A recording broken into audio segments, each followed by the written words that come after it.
Gold, trusted gold buyers. మీరు తాకట్టు పెట్టిన బంగారాన్ని విడిపించి ఈ రోజు ఉన్న మార్కెట్ ధరకు కొనబడను.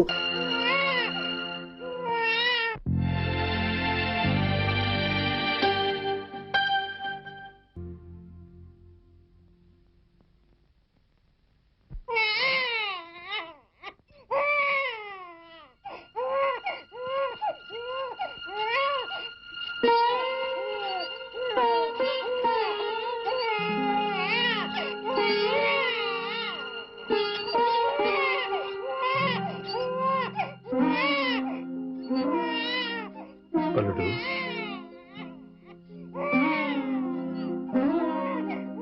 అల్లుడు,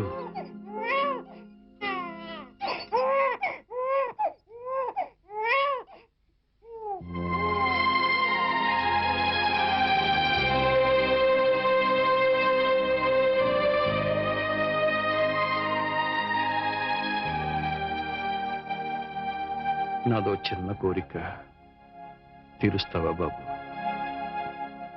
మీరెప్పుడు ఏదడిగినా కాదనలేదు. ఆ నమ్మకంతోనే అడుగుతున్నాను. చెప్పండి. నాకు కూతురు కావాలి.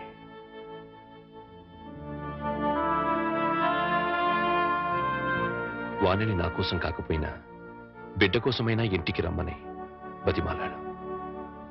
రానంది. నాకు భార్యగా కాకపోయినా మీకు కూతురిగా ఇంటికి రమ్మని మళ్ళీ అడుగుతాను. దాని గురించి కాదయ్యా, అది ఇంటి గడప దాటి ఏ రోజున బయటికి వెళ్ళిందో ఆ రోజునే చచ్చింది. ఒకవేళ తిరిగి వచ్చినా నేను రానివ్వను. మరి కూతురు కావాలని అడిగారు? అడిగాను. రానివనంటున్నారు. కూతురు కావాలంటున్నారు. ఎలా? నువ్వు మళ్ళీ పెళ్లి చేసుకుంటే వస్తుంది. మళ్ళీ పెళ్ళా? వద్దంటే ఈ జన్మకి అనుభవం చాలు. అంత మాట అనకు బాబా. నా కూతుర్ని కాకుండా ఇంకెవరిని పెళ్లి చేసుకున్నా నువ్వు సుఖంగా ఉండేవాడివి. నా చేతులతో నీ జీవితాన్ని నాశనం చేశాను. నాకే గనక ఇంకో కూతురు ఉండి ఉంటే నీకే ఇచ్చి పెళ్లి చేసి ఉండేవాడిని. ఆ అవకాశం నాకు లేదు. అందుకే నువ్వు మళ్ళీ పెళ్లి చేసుకుని నాకు కూతురుని తెచ్చిపెట్టమని ప్రాధాన్యపడుతున్నాను. అది కాదు అవును బాబు, నీకు భార్య అవసరం లేకపోయినా ఈ పసివాడికి తల్లి కావాలిగా. వీడి కోసమైనా. తల్లి లేని వాడంటే జాలి పడతారు. తల్లి లేచిపోయిందంటే గేలి చేస్తారు. నా కొడుక్క పుట్టడం వాడు చేసుకున్న కర్మ. ఆ కర్మం తప్పించడం నీ చేతుల్లోనే ఉందయ్యా. నువ్వు మళ్ళీ పెళ్లి చేసుకుంటే వాడికి తల్లి వస్తుంది. వాడికి తల్లి ఉంటే తన తల్లి ఎవరితోనో లేచిపోయిందన్న సంగతి వాడికి ఎప్పటికీ తెలియదు. అందుకే బాబు మళ్ళీ పెళ్లి చేసుకోమని చెప్తున్నా. బాబు, నా జీవితంలో ఇంతవరకు దేహి అని ఎవరిని అడగలేదు. ఒక్కసారి నా కూతురు కోసం నిన్ను అడిగాను. ఇప్పుడు నువ్వు పెళ్లి ఒప్పుకుంటే నీకోసం ఎవరినైనా మీ కూతురి నాకు దత్తు ఇవ్వండి అని ప్రాధాయపడతాను. ఆ దత్తు తెచ్చుకున్న కూతురి నీకిచ్చి పెళ్లి చేస్తాను. బాబు, ఈ మాస్టర్ జీవితంలో చేసిన ఒకే ఒక తప్పు, ఆ తప్పును సరిదిద్దుకునే అవకాశం నాకివ్వు బాబు.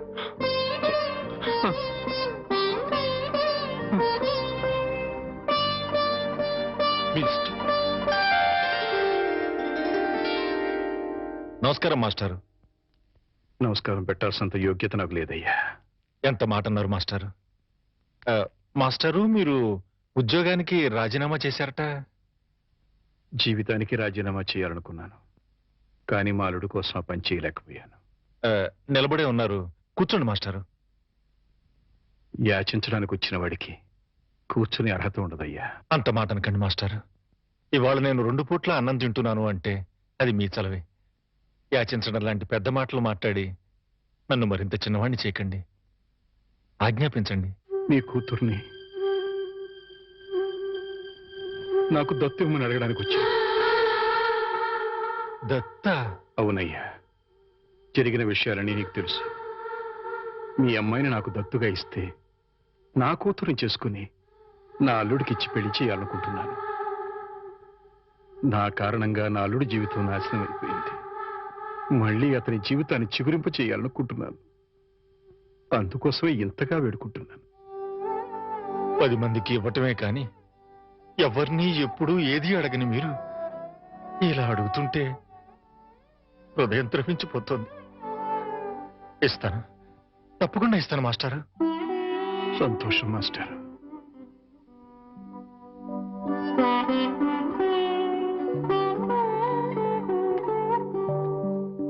అమ్మా, నా మీద అభిమానంతో మాస్టర్ నిన్ను నా కూతురుగా దత్తివ్వడానికి ఒప్పుకున్నారు.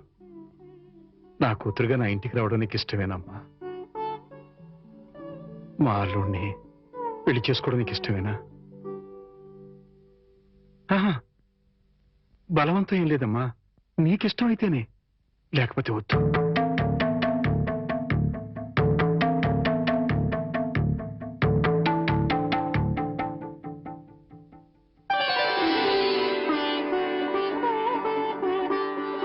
మీ ఇష్టమే నా ఇష్టం.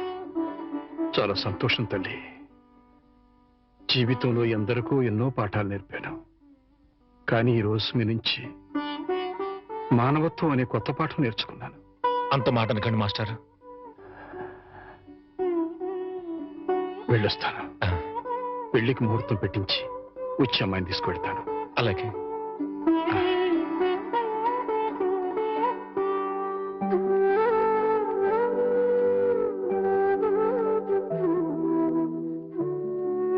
ఈ జన్మలో ఆ మహానుభావుడు రుణం తీర్చగలనో లేదో అనుకున్నాను. ఆ అవకాశాన్ని భగవంతుడు ఇలా ఇచ్చాడు. 3 నిమిషాల లోకల్ కాలు ₹1. ఓ ఏమయ్యా, 3 నిమిషాలు ఫోన్ మాట్లాడితే ఎంత? జస్ట్ ₹1 బోర్డులో రాసింది కదా సార్. ఆ బోర్డులో ఉన్న మ్యాటర్ కమిటీ ఏంటో కదా. కమిటీ ఏముంటారు? తేడా ఏం రాదు కదా. తేడా ఏమీ రాదు. సరే, నేను ఫోన్ తీసి హలో అనగానే టైం ఎంత అయిందో చెప్పాలి. అలాగే. అర్థమైందా? రింగ్ అవుతుంది. హలో, అది 1 నిమిషం. ఎవరు? సుబ్బారావా? నేను స్వామిని. అదేనయ్యా, మా అమ్మాయికి పెళ్లి సంబంధం చూడమని చెప్పాను కదా. చూసావా? ఏంటి కుర్రాడు ఎస్టీడీ బూత్ నడుపుతుంటాడా? చిచ్చి, ఆఫ్టర్ ఆల్ నా కూతురుని ఎస్టీడీ బూత్ నడుపుకునే వాడికిస్తానా? నెవర్. సిగ్గు లేదు. పెట్టే ఫోను, పెట్టాయి. ఏమంటా? 12 నిమిషాలు. అంటే ఎంతసేపు మాట్లాడాను? 1 నిమిషం. ఇదిగో, ఇదేంటిది? ₹10 నేను ఎంతసేపు మాట్లాడాను? 1 నిమిషం. 3 నిమిషాలు ఫోన్ మాట్లాడితే ఎంత? ₹1. 3 నిమిషాల్లో 1 నిమిషం అంటే ఎన్నో వంతు? మూడో వంతు. రూపాయిలో 3వ వంతు ఎంత? 33 పైసలు. నేను ఎంత ఇచ్చాను? ₹10. అంటే ధర్మగుణము విశాల హృదయం ఉన్నవాడిని కాబట్టి 17 పైసలు ఎక్కువ ఇచ్చాను. అర్థమైందా? సార్, 3 నిమిషాల కాలం ₹1 అని బోర్డులో ఉంది కదా సార్. అదంతా నాకు అనవసరం అయ్యా. 3 నిమిషములు గాని అంతకు లోపు గాని ఎంతసేపు మాట్లాడినాను రూపాయి తప్పనిసరిగా ఇవ్వవలేను అని నువ్వు బోర్డు పెట్టుకోవాలి. పెట్టలేదు కాబట్టి అంతే. సార్, మరి మీరు డెప్త్కి వెళ్ళిపోతున్నారండి. నేనంతే, మా అమ్మాయి కూడా అంతే. చాలా డెప్త్కి వెళ్ళిపోతుంటాం. Hello, STD booth.